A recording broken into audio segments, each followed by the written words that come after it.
Kerajaan Madani telah pun melaksanakan inisiatif ini dengan harga RM1.99 seliter yang dimulakan dengan penghargaan kepada 300,000 wira pertahanan negara iaitu Angkatan Tentera Malaysia ATM dan Polis pada Sabtu lalu iaitu 27 September 2025. Program ini kemudian disusuli dengan peluasan kepada 5 juta penerima STR pada Ahad 28 September 2025. Alhamdulillah, dari segi pelaksanaan, sistem Budi 95 kekal stabil untuk kedua-dua hari tersebut.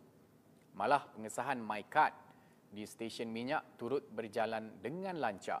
Setakat 7 malam 29 September 2025, hampir 912,000 penerima STR bersama anggota ATM dan PDRM telah pun melakukan transaksi Budi 95 di stesen minyak di seluruh negara. Dengan itu, sebanyak 43.7 juta pembelian telah direkodkan bagi 21.8 juta liter petrol RON 95 di bawah inisiatif ini. Dan bermula pada tengah malam tadi, Budi 95 diperluaskan kepada semua 16 juta rakyat Malaysia yang layak.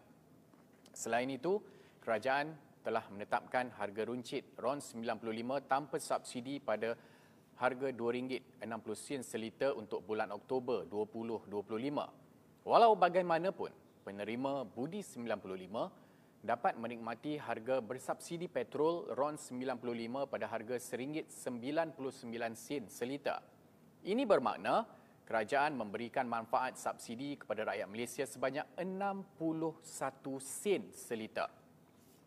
Berdasarkan had kelayakan 300 liter, setiap individu menerima manfaat subsidi yang mencecah RM183 sebulan. Langkah ini membuktikan keprihatinan kerajaan Madani dalam mengutarakan janji untuk melindungi rakyat dengan memastikan mereka terus menikmati petrol RON 95 ditambah dengan penjimatan bagi meringankan beban rakyat. Selain itu, bagi pemandu e-hailing pula, kerajaan Madani akan berurusan dengan penyedia perkhidmatan e-hailing bagi mengenal pasti pemandu yang layak untuk had kelayakan tambahan petrol bersubsidi. Kementerian Kewangan bersama APAD akan memuktamadkan proses permohonan had kelayakan tambahan dengan pihak EHO ataupun e-hailing pada minggu ini. Kerajaan juga telah bersetuju untuk mempertimbangkan supaya pengendali bot terutamanya di Sabah dan Sarawak layak untuk harga subsidi.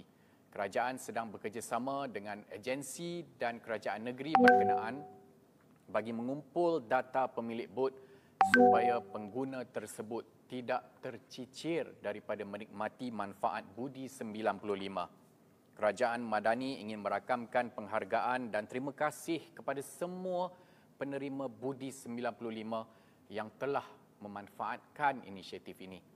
Setiap liter membawa 1,000 makna kepada setiap rakyat Malaysia.